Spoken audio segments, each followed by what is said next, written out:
Evet arkadaşlar, geldim şimdi. Bisikleti şuraya çektim. Şöyle görüyorsunuz. Bisikletimiz burada. Çantamız burada. Eşyalarımız önümde. Şimdi güzel bir sohbet videosu çekeceğim sizle. Hadi videomuza geçelim. Evet arkadaşlar, selam. Yeni videoma hoş geldiniz. Geldim, sahildeyim, kardodayım. Hatta bir saat önce yine bir hikaye attım. Hikayede de iskeledeydim. İskeleden geldim, şimdi burada oturuyorum. Eşyalarımı koydum masanın üstüne. Kulaklığımı çıkarttım böyle. Üstüme tişört giydim, bir tane ki tişörtle çekeyim. Umarım hepiniz iyisinizdir. Evet, piyasalar kötü bu arada.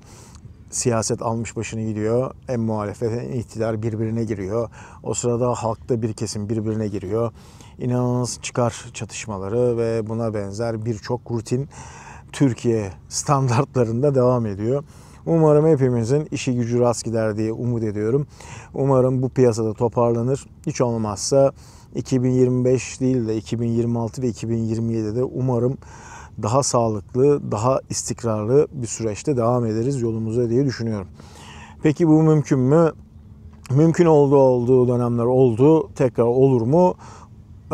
Şu andaki bu siyasi ortamda biraz zor gibi gözüküyor. Neyse, zaten piyasalar alt üst olmuş durumda. Ama çark dönüyor mu? Bir şekilde dönüyor ama alacaklarımızı alabiliyor muyuz? Yok, alacaklarımızı alamıyoruz. Piyasadan para toplayamıyoruz vesaire. Yurt dışında böyle bir durum var mı? Yurt dışında da aynı durumlar var arkadaşlar. Yurt dışında da birçok projemiz, aynı zamanda işimiz sekteye uğruyor mu? Esasında işler devam ediyor ama ödemeler gecikiyor arkadaşlar. Bilginiz olsun. Bu piyasanın bütün rutini dünyanın her yerinde böyle. Tabii ki gelir düzeyine baktığın zaman alım gücüyle beraber şartlar birçok ülkede değişiyor. Türkiye'de olduğu gibi. Evet, şimdi gelelim konumuza. Konumuz ne arkadaşlar? Konumuz şu. Nihat Kaya Dubai Pro'da çıkacak. Bana formunu, işte nasıl olduğunu, olimpiya bileti gelir mi gelmez mi bunu soranlar var.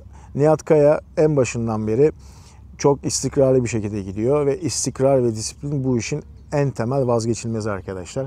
Ve bu süreç içerisinde eksiklerini tamamıyla esasında Nihat'ın o full paketin içerisinde o detayı eksik olan noktalar podyumda belli olacak. Full katı göreceğiz. Full katı gördükten sonra şovu izleyeceğiz. Şovda izlerken de yorumlayacağız. Hiç olmazsa ben öyle yapıyorum. Bu noktada Türkiye'de zaten kendi kategorisinde özellikle şu günümüzde en çok istikrarı sağlayan, en çok gelecek vaat eden Nihat Kaya ve Tunağan Güler'di. Tunağan Güler de biliyorsunuz en son Miami Pro'da çıktı. Ondan önceki eventte kilo tutturamadığı için çekildi. Ondan önce New York Pro'daydı. Tapon yaptı. Eksikleri vardı. Kuruluğunda problemler vardı. Ama tabii burada ne olur ne biter hiçbir fikrim yok ilerleyen süreçte ama en son Miami Pro'da ben beğenmedim. Yani beğenmedimden kastım zaten dünkü videomda bütün düşüncelerimi anlattım. Ama inanılmaz bir gelecek vaat eden bir sporcu. Yani yerini hak eden, kategorisini hak eden, kategorisinde gerçekten yani çıtayı yükselttiği zaman mental olarak, istikrar sağladığı zaman müthiş şeyler yapabilecek bir sporcu. Zaten ya ufkuyla, bakış açısıyla zaten yapabilecek bir genç. Ama işte hayatta neler oluyor, onun hayatında neler oluyor, standartları değişiyor mu, değişmiyor mu, kafada neler var bilmiyoruz. Ama en son gördüğüm işte bir nefes problemi vardı biliyorsunuz.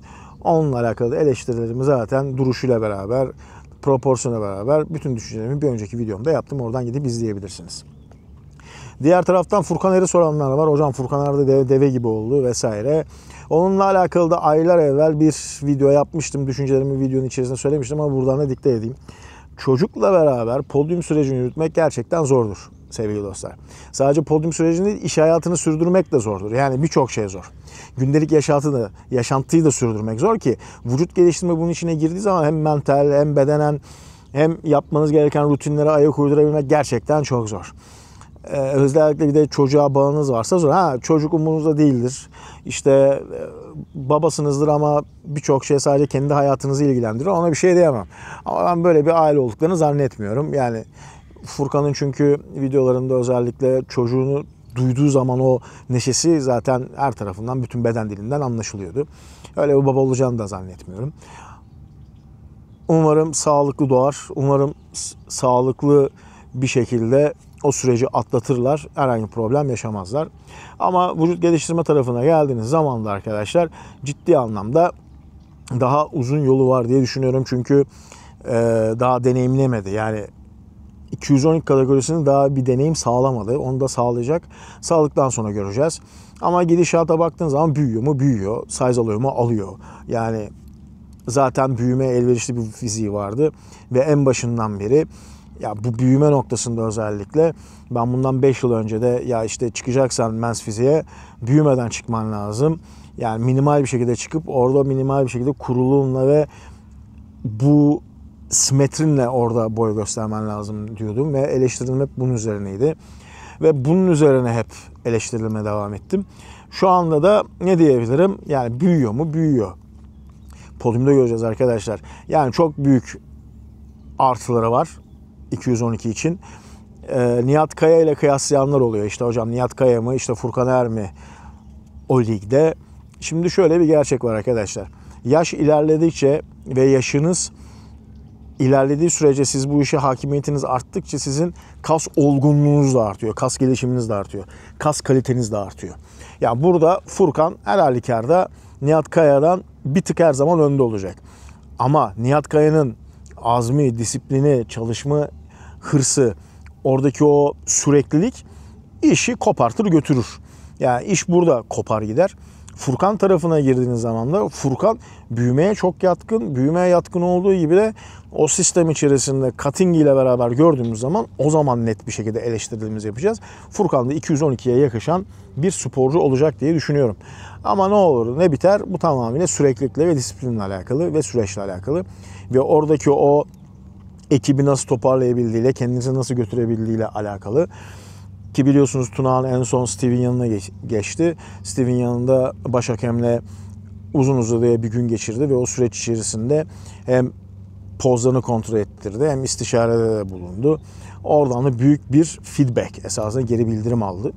Bu da özellikle Tunağan için müthiş bir şey oldu. Yani Türkiye'deki en tecrübeli sporcular arasına baktığınız zaman. Dışında sosyal medyada YouTube değil ama YouTube'da da videolar işte şu anda görmüş olduğunuz size yine bir tane içerik paylaşacağım. İşte bu videoyu paylaşacağım. Şu anda 10 dakikayı da geçti. Sohbet edasında devam ediyoruz işte görmüş olduğunuz üzere. Yani baktığınız zaman arkadaşlar şu anda kendi web sayfamda ayıfprocoach.com sayfasında blog yazılarım var. Yani şu ana kadar herhalde bir 90'ı bulmuştur diye düşünüyorum ya da 80 küsur filandır herhalde. 80 tane bildiğiniz makale var. Bu makalenin büyük bölümü sizin inanılmaz işinize yarayacak makaleler. Yarışma süreçleriyle alakalı, işte boyama ile alakalı, işte belli başlı kişilerin röportajlarına alıntılar, işte belli başlı söyleşiler, idman rutinleri, işte kategorilerin nasıl olması gerektiğiyle alakalı belli başlı yazılarım var. Evet, ya Tunağan'la alakalı, Nihat'la alakalı ve Furkan'la alakalı söyleyeceklerim bu kadar arkadaşlar. Umarım videoyu beğenmişsinizdir. Umarım hoşunuza gitmiştir. Eğer bu videoyu beğendiyseniz beğen butonuna, kanalımı takip etmiyorsanız takibi almayı ihmal etmeyin derim arkadaşlar. Tek söyleyebileceğim şeyler bunlar. Ben şimdi bisiklete atlayacağım, istirahate çekileceğim. Sonra da idmana gideceğim. Ama bir şeyler yemem lazım. İnanılmaz açım. Size de tavsiyem hedeflerinizden, eğitiminizden, işinizden, gücünüzden arka kalmayın. Evet, piyasa kötü mü? Kötü. Yapacak bir şey yok. Büyük sıkıntılar var mı? Var. Ona da yapacak bir şey yok. Hayatımızın kaderi. Bu yurt dışında da var. Yurt dışındaki projelerimizden de ödemeler geç geliyor. Türkiye'de alamıyoruz. Oradan geç geliyor, burada alamıyoruz. Aradaki tek fark bu. Onun için bir şey diyemeyeceğim şu anda. Onun için süreci böyle yaymış bir şekilde bekliyoruz. Ama bunun içerisinde şunu söyleyeceğim. Kesinlikle vazgeçmeyin. Çalışmaya devam edin. Kendinizi geliştirmeye devam edin. Kendimi geliştiremiyorum hocam, ben eğitim alamıyorum diyen arkadaşlara şunu söyleyeyim. YouTube var elinin altında. Orada bütün eğitimler var. Hem de bedava. Oturup sadece dinleyeceksin ve kendini geliştireceksin. Sonra da hayatın içine bunları, duyduğun şeyleri, almış olduğun bilgileri bir şekilde o rutin içine katmaya çalışacaksın. Ve bu şekilde de kendini geliştirmiş olacaksın zaten. Ve süreç içerisinde, yıllar içerisinde de kendini geliştirmiş bir birey olacaksın. Bunu da unutma. Param yoksa, işte bir şeylere gidip satın alamıyorsan, bir şeylere gidip işte sertifika programlarına katılamıyorsan hiç olmazsa bu şekilde de kendini geliştirebilirsin. Bunu sakın unutma. Yabancı dil öğrenebilirsin, kitap okuyabilirsin. Yani internette her şey var. Yani elinde telefon ve internetin varsa, Wi-Fi'den bir yere bağlanabiliyorsan, ben kendimi geliştiremiyorum, ben kendimi eğitemiyorum safsatası senin büyük bir tembelliğin. Onu ilk başta sana söyleyeyim güzel kardeşim. Onun için videoyu da burada sonlandırıyorum. Hepinize sağlıcakla kalın diyorum. Görüşmek dileğiyle.